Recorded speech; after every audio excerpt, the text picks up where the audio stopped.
Practical 77 31 मार्च 26 को balance sheet of Ram and Shyam who were share profits and losses in the proportion of 3:2।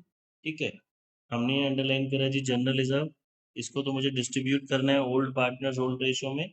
EPF को कभी भी किसी भी चैप्टर में आपने कैपिटल में डिस्ट्रीब्यूट नहीं करना होता। ठीक है जी, तो इसका क्या करेंगे भी देखते हैं। अगर कुछ नहीं होगा तो नीचे एडजस्टमेंट, तो as it is new balance sheet liability. They decided to admin Mahesh on 1st April 26 for 1/5 share which Mahesh acquired wholly from Sham। Important line है, अपनी अपनी बुक्स में अंडरलाइन कर लेंगे। महेश सारा शेयर शाम से ले रहा है, दैट मीन्स सारा का सारा सेक्रीफाइस अकेला कौन कर रहा है? शाम। तो जो गुडविल डिस्ट्रीब्यूट होती है बच्चे, वो सेक्रीफाइसिंग रेशो में होती है, तो यानी कि जो सारी गुडविल है वो शाम को मिलेगी। ठीक है, सारी गुडविल शाम को मिलेगी, ध्यान रखना सारा सेक्रीफाइस अकेला शाम कर रहा है। अब Mahesh shall bring 25,000 as his premium for goodwill, वो गुडविल लाया, ये गुडविल किसको मिलेगी जी? सिर्फ शाम को, बिकॉज उसने सेक्रीफाइस किया है। Debtor whose dues of 7,500 were written off as bad debt paid 5,000 in full settlement. बच्चे ये पॉइंट इंपॉर्टेंट है, 7,500 जो कि ऑलरेडी बैड डेट थे, 5,000 रुपीज दे रहा है फुल सेटलमेंट में। देखो यहाँ पे मुझे 2,500 का नुकसान नहीं है, ये बात समझनी है। बच्चे सोचते हैं कि 75 लेने थे, 5,000 मिल गए तो 25 का नुकसान है। नहीं, 75 जो कि ऑलरेडी डूब गए थे, उस डूबे हुए पैसे में से मुझे 5,000 रुपीज मिल गए, तो डूबे हुए में से तो कुछ भी मिल जाए वो सारा बेनिफिट है। तो इसे बोलते हैं, बच्चे हम 11 में भी पढ़ते थे, बैड डेब्ट रिकवर्ड। ये डूबा हुआ पैसा मिल रहा है, तो 5,000 का गेन है मुझे, 2,500 जो कि इसका डिफरेंस है उसका नुकसान नहीं है। ठीक है, तो इसको हम लिख लेंगे रीवैल्यूएशन के क्रेडिट में, लिख ही लेते हैं साथ साथ इसको हम रीवैल्यूएशन के क्रेडिट में। क्योंकि इसका प्रोविजन से कोई लेना देना नहीं होता, प्रोविजन होता है उसके लिए जो कि अभी डूबेगा, वो ऑलरेडी बैड डेट में रिकॉर्डेड है, वो ऑलरेडी बैड डेट है। ठीक है, ये फर्क होता है। अगर वो कहता अभी कुछ पैसा डूब गया या हमें लग रहा है कि लॉस हो जाएगा, देन प्रोविजन से कंपेयर करते, बट जो ऑलरेडी बैड डेप्ट है यानी कि वो प्रोविजन से चार्ज हो चुका है। ठीक है, अब मैंने इसको यहाँ लिखा बाय बैड डेप्ट रिकवर्ड या कैश, दोनों में से किसी भी नाम से लिख सकते हैं, क्योंकि जब हमें डूबा हुआ पैसा मिलता है तो हम 11th क्लास में उसकी जर्नल एंट्री करते थे, cash account debit to bad डेप्ट रिकवर्ड, और फिर वो बैड डेप्ट रिकवर्ड शिफ्ट हो जाएगा रीवैल्यूएशन में। तो दोनों में से आप कोई भी नाम लिख लें, ठीक है। इसका बस एक और हमें काम ध्यान रखना पड़ेगा, जब आप नई बैलेंस शीट बनाएंगे, नई बैलेंस शीट में कैश कैलकुलेशन करेंगे, तो ये कैश में प्लस होगा। ठीक है, किसमें प्लस होगा? कैश में, नई बैलेंस शीट में। Third, claim for 12,500 on account of WCR was to be provided for. Check करो क्या ऊपर वर्कमैन कंपनसेशन है? नहीं है। ईपीएफ अलग होता है, वर्कमैन कंपनसेशन अलग होता है।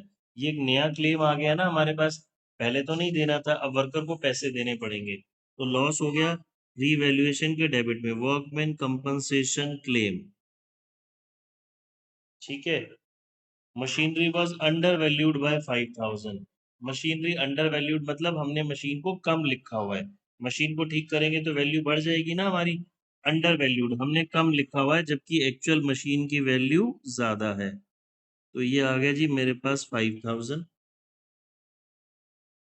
ये पॉइंट इंपॉर्टेंट थी, stock was valued 10% more than its market value. ये जो स्टॉक हमें दिख रहा है, ये मार्केट वैल्यू से 10% ज्यादा दिख रहा है हमें। अब स्टूडेंट्स क्या मिस्टेक करते हैं इस पॉइंट में, वो इसका 10% निकालेंगे स्टॉक का और रीवैल्यूएशन की डेबिट में लिख देंगे। इसका 10% नहीं निकलेगा, वो कह रहा है ये जो स्टॉक मुझे नजर आ रहा है ये 10% ज्यादा है, वो ऑलरेडी 10% उसमें एक्स्ट्रा ऐड है। ठीक है, तो उसको कैसे सॉल्व करेंगे? ये जो स्टॉक हमें नजर आ रहा है बैलेंस शीट में 82,500, इसमें 10% एक्स्ट्रा तो ऑलरेडी इंक्लूड है। कोई भी चीज 100% होती है ना, बट ये 100% नहीं है, इसमें 100 प्लस 10% एक्स्ट्रा है, तो ये 110% है। आप इसका 110 करेंगे इंस्टेड ऑफ 10/100, अगर आप 10/100 करेंगे तो गलत हो जाएगा। ठीक है जी, इसको हमने किया, ये आ जाएगा मेरे पास 7,500, यानी कि इतना फालतू है। आप क्रॉस चेक करो, अगर मैं इसमें से ये इतना फालतू मुझे स्टॉक दिख रहा है, ये सब्ट्रैक्ट कर दूं तो स्टॉक कितना आ जाएगा? 75,000। अब आप क्रॉस चेक करो, अगर एक्चुअल में स्टॉक 75,000 था, मैंने 10% एक्स्ट्रा लिख दिया उसको, तभी तो वो 82,500 नजर आ रहा है मुझे। ठीक है, बात समझ आ गई? तो बच्चे, अगर आप इसका 10% करोगे तो वो सॉल्व नहीं होगा। बच्चे, अगर लिखा है ओवर वैल्यूड बाय 10%, तो वो 110 करेंगे। अगर अंडर वैल्यूड लिखा है, तो यानी कि 10% कम लिखा हुआ है, उसको आप 90 करोगे, क्योंकि उसमें 10% ऑलरेडी सब्ट्रैक्टेड है। ओवर वैल्यूड का मतलब, अगर वो 100% है कोई चीज, 10% एक्स्ट्रा मैंने ऑलरेडी लिखा हुआ है, तो वो 110 हो गया ना।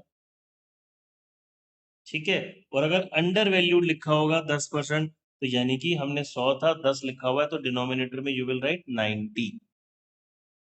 ठीक है, तो अभी ये हमारे पास नुकसान हुआ, लॉस हुआ, बिकॉज हमने स्टॉक ज्यादा लिखा हुआ था। तो यहाँ हम स्टॉक लिख देंगे 7,500 का।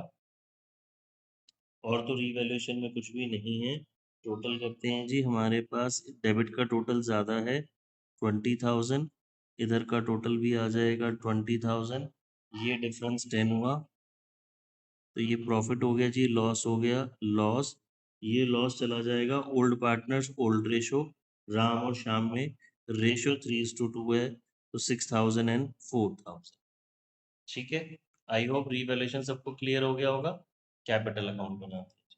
कैपिटल में हमेशा की तरह सबसे पहले तो आपने बैलेंस लिखना है, बाय बैलेंस बीडी। राम की कैपिटल गिवन है जी मेरे पास 150, श्याम की है 1 लाख। ऊपर जनरल रिजर्व पड़ा था ओल्ड बैलेंस शीट में, वो हर चैप्टर की तरह distribute old partners old ratio 25,000 था, तो 15,000 एंड 10,000। ईपीएफ मैंने बताया था डिस्ट्रीब्यूट नहीं होता, नीचे कोई एडजस्टमेंट नहीं है, तो as it is new balance sheet.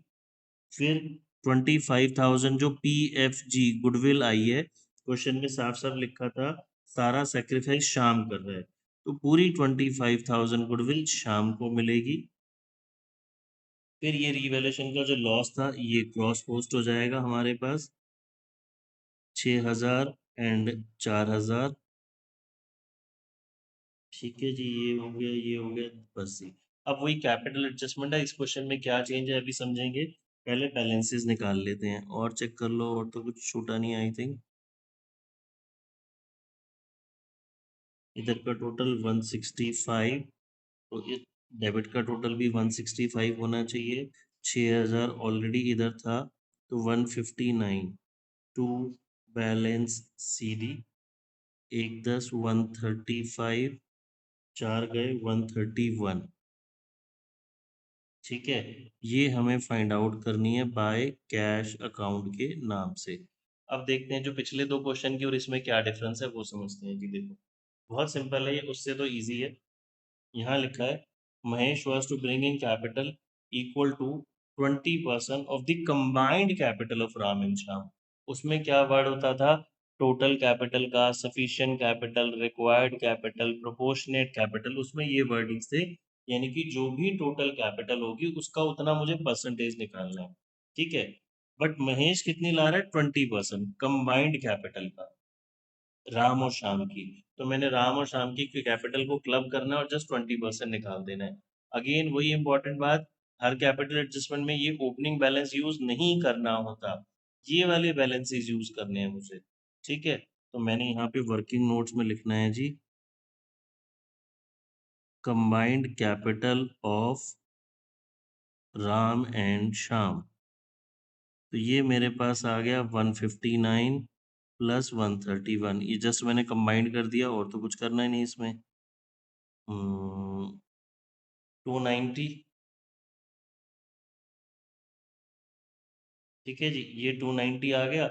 अब इस 290 के अंदर जस्ट मुझे 20% निकालना है, तो उसका 20% आ जाएगा जी 58,000।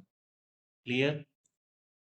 अब यहाँ पे बस लिख दो जी, देखो इसमें मैंने लेट द टोटल वन ये वो सब कुछ भी नहीं किया, जस्ट मैंने टोटल कैपिटल को प्लस किया, उसका 20% निकाल लिया।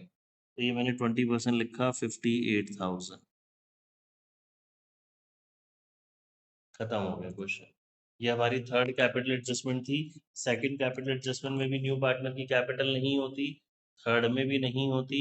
सेकंड में वर्ड होता था प्रोपोर्शनेट, रिक्वायर्ड या सफिशिएंट, और इसमें था जस्ट कंबाइंड कैपिटल। तो कंबाइंड कैपिटल में दोबारा बता रहा हूँ, ओपनिंग कैपिटल के बैलेंसेस नहीं लेते, हर कैपिटल एडजस्टमेंट में क्लोजिंग कैपिटल ही लेते हैं। ठीक है, देखो बच्चे, किसी को कोई डाउट है तो पूछो।